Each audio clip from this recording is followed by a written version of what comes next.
નમસ્કાર વિદ્યાર્થી મિત્રો, ચેપ્ટર 9 ની અંદર વિડિયો લેક્ચર નંબર 8.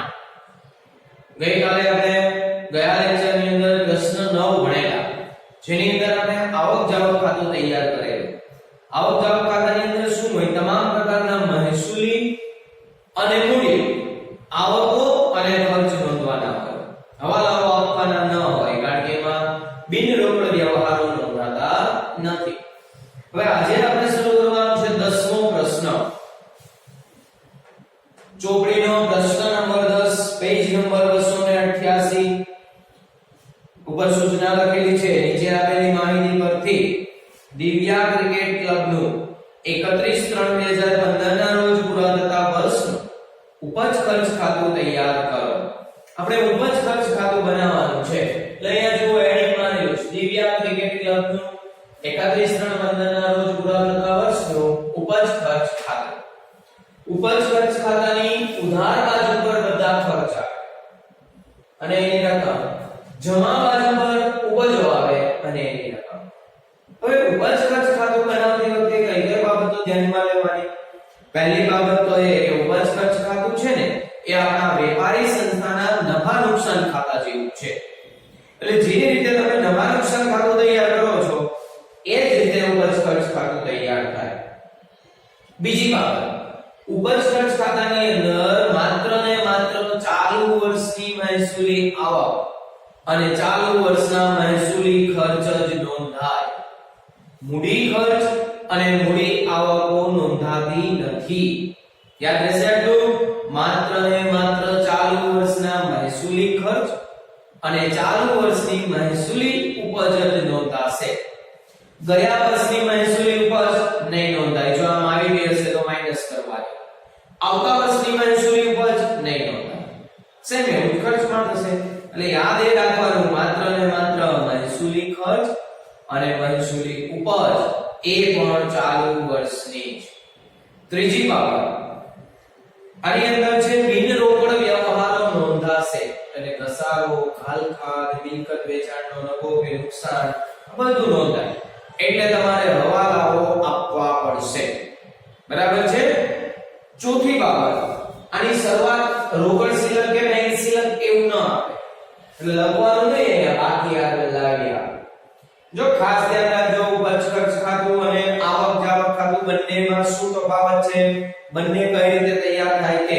કારણ કે પરીક્ષાની અંદર આ વર્ષે કાં આવક જાવક ખાતું અને ઉપજ ખર્ચ ખાતું બેમાંથી એક પૂછાવાનું છે. કારણ કે ચાલુ વર્ષે પાકા સરવૈયાવાળા દાખલા કોર્સમાં નથી. બરાબર છે? એટલે બંનેનો તફાવત ખાસ ધ્યાનથી જોઈ લેવાનો છે. ચાલો જોઈએ. હવે આમાં હવાલાઓ નોંધાય છે, એટલે હવાલા ટીક કરવા પડશે. તો હવાલાઓ ટીક કરીએ. ધ્યાન આપો બરાબર. 288 નંબરના પેજ ઉપર જુઓ, પહેલો હવાલો વીમાના 2400 રૂપિયા અગાઉથી ચૂકવેલા છે. સામેની બાજુ છે તે બીજી એન્ટ્રી છે, કરવેરા અને વીમો. એના ઉપર નંબર 1. બીજું, રમતગમતમાં ભાગ લેતા સભ્યો પાસેથી રૂપિયા 6000 લવાજમ મળવાનું બાકી છે. લવાજમ 6000 મળવાનું બાકી છે. તો લવાજમ ઉપર લખેલું જુઓ, લવાજમ મળ્યું 2014, 15, 16. એના ઉપર ટિક કરો. નંબર 2, સોરી, રમતગમતના ભાગ લેતા સભ્યો પાસેથી લવાજમ છે. એટલે લવાજમ મળ્યું એના ઉપર નહીં, હજુ આગળ વધો. નીચે લખ્યું છે રમતગમતના ભાગ લેતા સભ્યો પાસેથી લવાજમ. એના ઉપર નંબર 2 ટિક કરો. પછી ત્રીજું, સભ્યો પાસેથી ચાલુ વર્ષના લવાજમના 6000 મળવાના બાકી છે. એ લવાજમ ઉપર ટિક કરવાનું. પેલું લખ્યું છે ને લવાજમ 14, 15 અને 15, 16. એના ઉપર ત્રીજો હવાલો. બીજો હવાલો તમે ક્યાં ટિક કર્યો? નીચે લખ્યું છે રમતગમતના ભાગ લેતા સભ્યો પાસેથી. ત્યાં બીજો હવાલો ટિક કરવાનો છે. ચોથો હવાલો, રમતગમતના સાધનો પર 10% ઘસારો. રમતગમતના સાધનોની ખરીદી એવું લખ્યું છે. એના ઉપર ચોથો હવાલો ટિક કરો. પછી પાંચમું, પગારના 3000 રૂપિયા ચૂકવવાના બાકી છે. પગાર ચૂકવવાનો બાકી. જુઓ અંદર લખેલું છે ગ્રાઉન્ડ્સમેનનો પગાર. ખાલી પગાર નથી લખ્યું, એટલે ગ્રાઉન્ડ્સમેનના પગાર પર નંબર 5. ચલો થઈ ગયા વાલા ઠીક.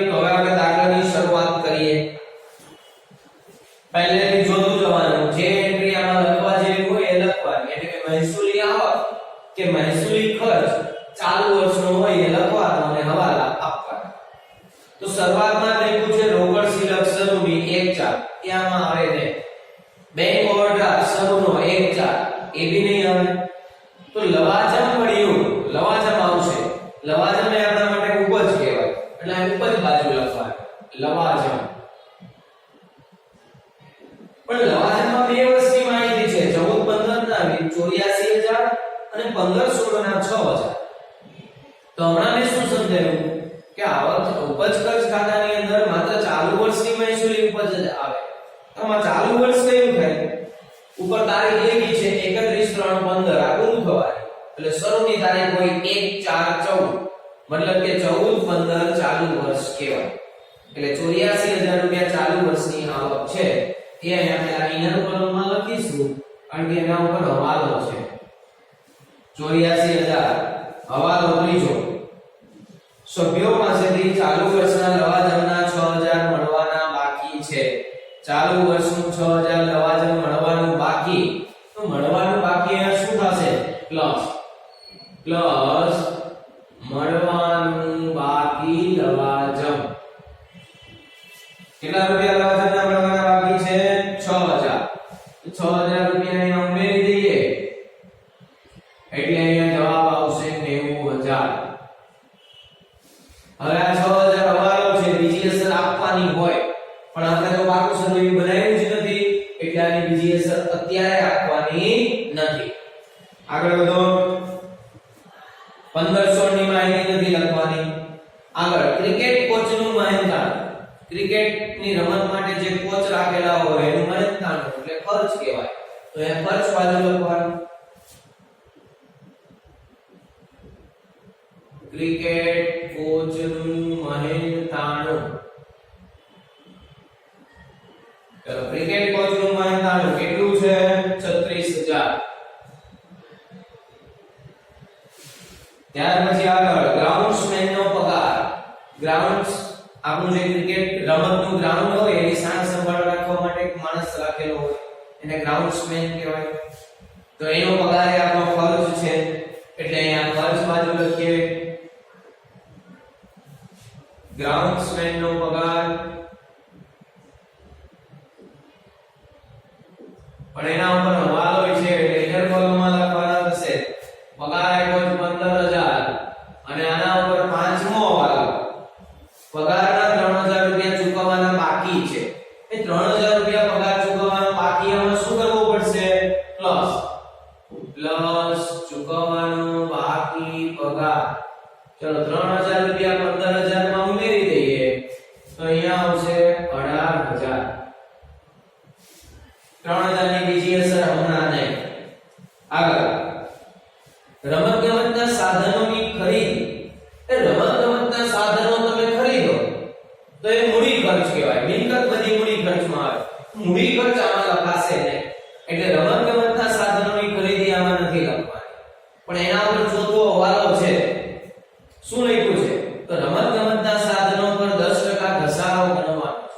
તો એ ઘસારાની નોંધ થાય એટલે અહીંયા આપણે ગણતરી કરીએ. રમતગમતના સાધનોનો ઘસારો.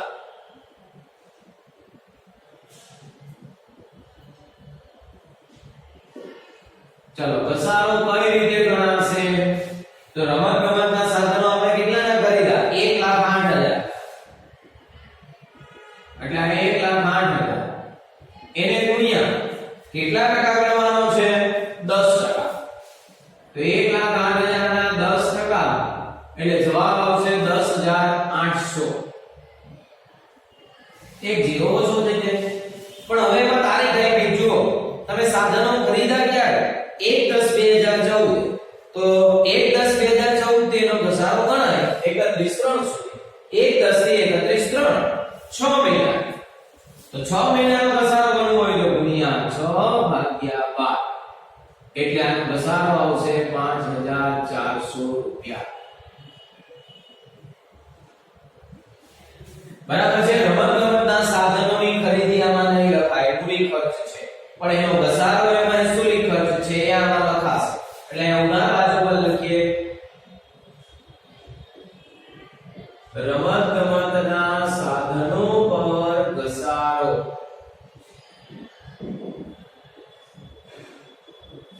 કેટલો છે? 5,400. આગળ વધો. પ્રવેશ ફી. એ પ્રવેશ ફી એટલે શું? કોઈ સભ્ય સંસ્થાની અંદર પ્રથમ વખત જોડાય ને ત્યારે પ્રવેશ ફી ચૂકવે, પછી એને દર વર્ષે લવાજમ ચૂકવવાનો, પણ પહેલા વર્ષે પ્રવેશ ફી ચૂકવવાની, લવાજમ નહીં ચૂકવવાનો. એટલે પ્રવેશ ફી કે દાખલ ક્રિયાની આવક છે, મહેસૂલી આવક, પણ એમાં આંતરિક હવાલો આપ્યો છે એટલે અંદર લખીશું. ઉપર છે એટલે ઉપર બાજુ લખીએ પ્રવેશ ફી કેટલી આપવામાં આવી છે 36000. ચાલો અંદર હવાલામાં શું લખ્યું છે 60% મૂડીકૃત. એનો મતલબ કે આ જે 36000 રૂપિયા આપણને પ્રવેશ ફી મળી છે એમાં 60% મૂડીકૃત કરવાના છે. મૂડીકૃત કરવા એટલે મૂડી આવક ગણવાની છે. જો પ્રવેશ ફીમાં કોઈ સૂચના ન હોય ને તો મહેસૂલી આવક છે એટલે પૂરેપૂરી અહીં લખવાની. પણ આવી સૂચના હોય કે આટલા ટકા મૂડીકૃત કરો એટલે એટલા ટકા એને મૂડી આવક ગણવાની. તો આપણે 36000 માંથી 60% એને મૂડી આવક ગણવાની છે. તો 36000 ગુણ્યા 60% એટલે 21600 રૂપિયા મૂડી આવક થશે. એ માઈનસ કરી દેવાના.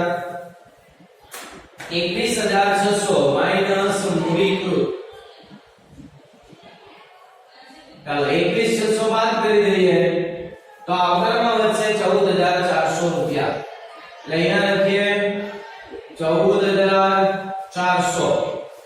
આ નહીં મહેસૂલી આવક. આ 21660% આપણે મૂડી આવક ગણી. મૂડી આવક આમાં ન લખાય એટલે માઈનસ કરી દેવાની. આગળ વધીએ. રમતગમતમાં ભાગ લેતા સભ્યો પાસેથી લવાજમ. રમતગમતમાં ભાગ લેતા સભ્યો લવાજમ ચૂકવે એ આપણી મહેસૂલી આવક. એટલે ઉપર બાજુ લખવાનું રમતગમતમાં ભાગ લેતા સભ્યો પાસેથી લવાજમ કેટલું છે 24000. ઇનર કોલમમાં લખો 24000. એના ઉપર બીજો હવાલો રમતગમતમાં ભાગ લેતા સભ્યો પાસેથી 6000 લવાજમ મળવાનું બાકી છે. એનું 6000 રૂપિયા લવાજમ મળવાનું બાકી. એમાં શું કરવાનું ઉમેરવાનું પ્લસ મળવાનું બાકી. 6000 રૂપિયા ઉમેરીએ એટલે અહીંયા થઈ જશે 30000. પાકું સભ્ય નથી એટલે આપણે બીજી અસર એકેય નથી આપી. આની બી નથી આપી, આની બી નથી આપવાની. બરાબર છે. ચાલો આગળ. વિકેટ તૈયાર કરવાનો ખર્ચ. વિકેટ તૈયાર કરવાનો ખર્ચ આપણા ક્રિકેટની રમત રમાતી હોય એમાં વિકેટ તૈયાર કરવી પડે. એનો ખર્ચ આપણો મહેસૂલી ખર્ચ છે એટલે અહીંયા લખવાનું વિકેટ તૈયાર કરવાનો ખર્ચ એ છે 18000. ચાલો ત્યાર પછી એવું ટુર્નામેન્ટ ઇનામ વિતરણ ખર્ચ. હવે બરાબર ધ્યાનથી સમજજો. અહીંયા જે સમજાવું છે ટુર્નામેન્ટ ઇનામ વિતરણ ખર્ચ.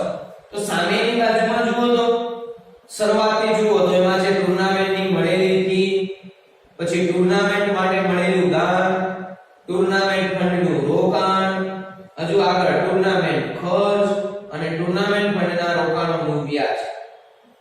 આમાં એક શબ્દ આપ્યો છે ટુર્નામેન્ટ માટે મળેલું દાન. ટુર્નામેન્ટ માટે મળેલું દાન એટલે શું? મૂડી આવક.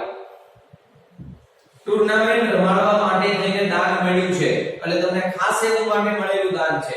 ખાસ હેતુ માટે મળેલું દાન જ્યારે દાખલામાં આપેલું હોય ને ત્યારે એ હેતુને લગતા ખર્ચ ઉપજ ખર્ચ ખાતામાં ન લખાય. ખાસ હેતુ માટે મળેલું દાન પાકા સરવૈયામાં જવાબદારીઓ બાજુ લખાય અને એને લગતા ખર્ચ એમાંથી માઈનસ કરાય. તો આપણને અહીંયા ટુર્નામેન્ટ માટેનું દાન આપેલું છે. જ્યારે ટુર્નામેન્ટ માટે મળેલું દાન આપેલું હોય ને ત્યારે ટુર્નામેન્ટને લગતો કોઈ ખર્ચ ઉપજ ખર્ચ ખાતામાં નહીં આવે. એ બધું ટુર્નામેન્ટ ફંડમાંથી માઈનસ થાય. અને ટુર્નામેન્ટ માટે જે દાન મળ્યું છે એને લગતી આવકો એમાં ઉમેરાય. એટલે ટુર્નામેન્ટને લગતો જેટલો બી શબ્દ છે આવક કે ખર્ચ અત્યારે આમાં લખાશે નહીં. હા પણ બીજા દાખલો આવે અને એમાં ટુર્નામેન્ટ ખર્ચ લખ્યો છે પણ ટુર્નામેન્ટ માટેનું દાન નથી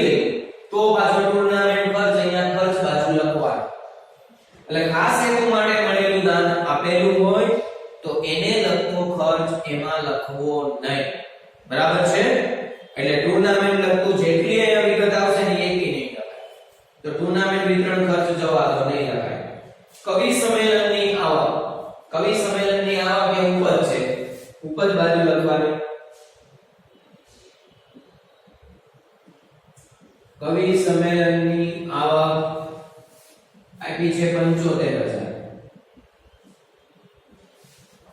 ત્યાર પછી સ્મૃતિઅંક છાપકામ ખર્ચ. સ્મૃતિઅંક છાપકામ ખર્ચ એ આપણો ખર્ચ મહેસૂલી અહીંયા લખવાનું.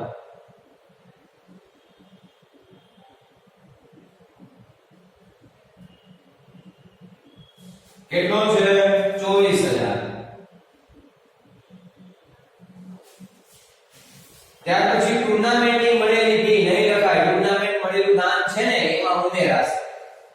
મેદાન માવજત ખર્ચ એ આપણો ખર્ચ છે. ખર્ચ બાજુ લખવાનો. મેદાન માવજત ખર્ચ કેટલો આવ્યો છે? 27,000. ત્યાર પછી મળેલું દાન.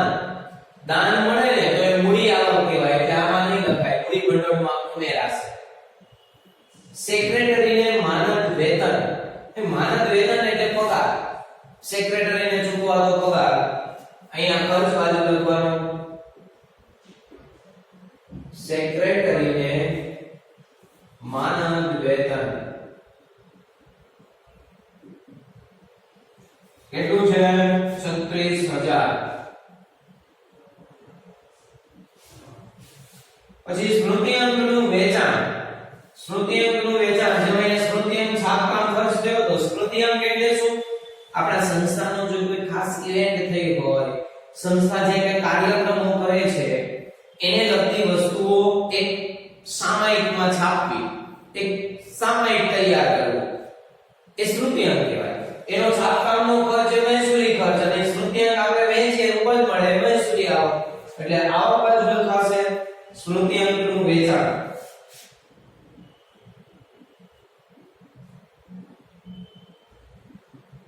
સ્મૃતિઅંકનું વેચાણ એ છે 72,000. ત્યાર પછી ટુર્નામેન્ટ માટે મળેલું દાન. ખાસ હેતુ માટે મળેલું દાન. મૂડી આવક અહીંયા નહીં લખાય. ટુર્નામેન્ટ ફંડનું રોકાણ એ મિલકત છે, નહીં લખાય. કવિ સંમેલન ખર્ચ. ખર્ચ બાજુ લખાશે. કવિ સંમેલન ખર્ચ કેટલો છે?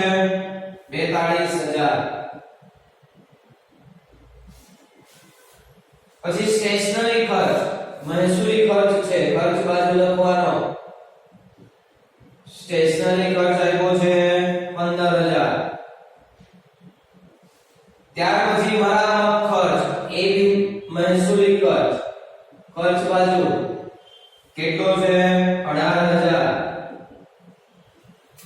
ત્યાર પછી મળેલું બેંક વ્યાજ. બેંક વ્યાજ મળે ઉપજ કહેવાય. ઉપજ બાજુ લખવાનું. મળેલ બેંક વ્યાજ એ આપવામાં આવ્યું છે 3,000. ત્યાર પછી ટુર્નામેન્ટ ખર્ચ નહીં લખાય. ટુર્નામેન્ટ માટે મળેલું દાન છે એમાંથી માઈનસ થાય. અમ્પાયરની ફી. અમ્પાયરની ફી ખર્ચ કહેવાય. ખર્ચ બાજુ 24,000.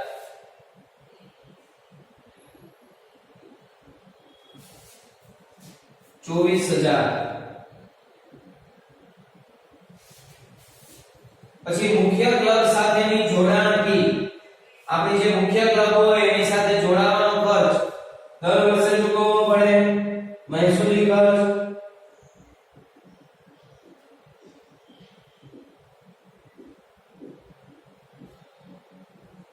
મુખ્ય ક્લબ સાથેની જોડાણ ફી 12,000.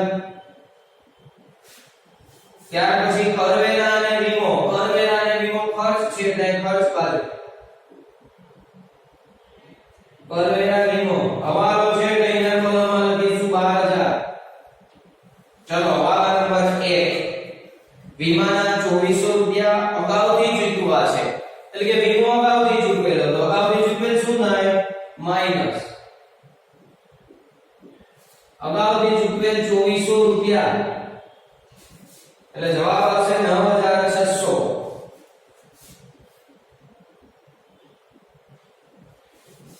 ચલો એની અંદરની છેલ્લી ટુર્નામેન્ટ ફંડના રોકાણોનું વ્યાજ. ટુર્નામેન્ટ માટે મળેલું દાન આપ્યું છે એમાં ઉમેરાશે. અહીંયા લખાશે નહીં. ચલો હવે હવાલા જુઓ તો કયો હવાલો બાકી છે? પાંચે પાંચ હવાલા આવી ગયા. પાંચે પાંચ હવાલા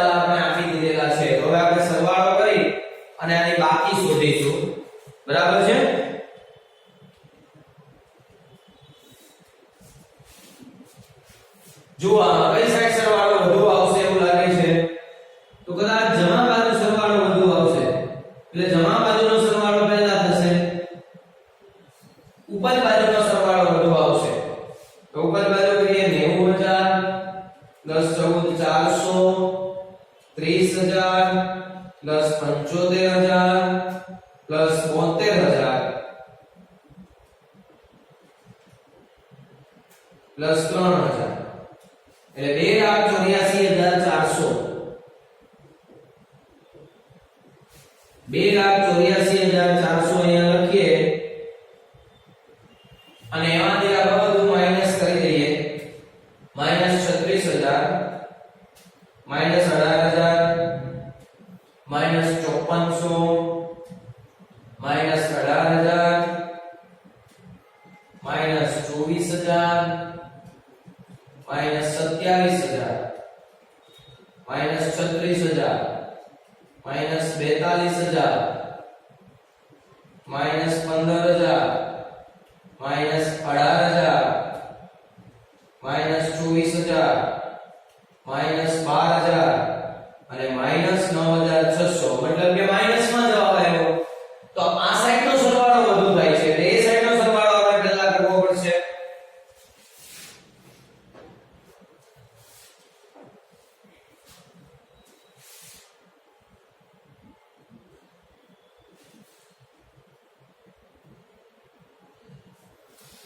ચલો આ સાઈડનો સરવાળો વધુ આવે છે 36,000 18,000 5400 18,000 24,000 27,000 પ્લસ 36,000 પ્લસ 42,000 15,000 18,000 24,000 12,000 અને 9,600 એટલે 2,85,000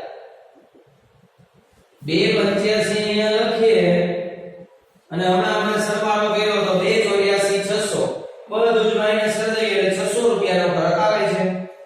90,000 -14,400 -30,000 -75,000 -72,000 અને -3,000 600 રૂપિયા.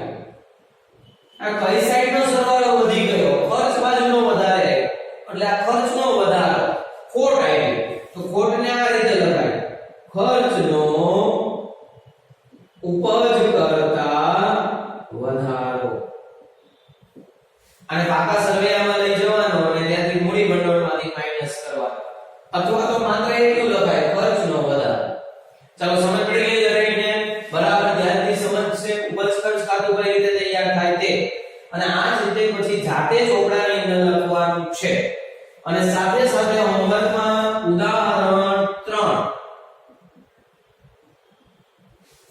ઉદાહરણ 3 હોમવર્કમાં